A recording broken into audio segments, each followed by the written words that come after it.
Hello again, it's Andrew from Red Circle Pottery.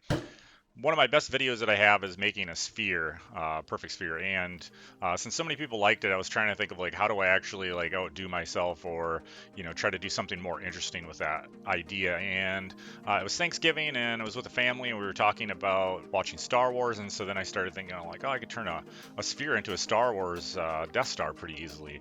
At least that's what I thought I'd give a shot. So this is what I made on Thanksgiving Day, and I hope you guys enjoy. So, really, I'm not going to narrate this entire thing. It's really just a matter of, again, throwing another sphere. This one's about 4 pounds.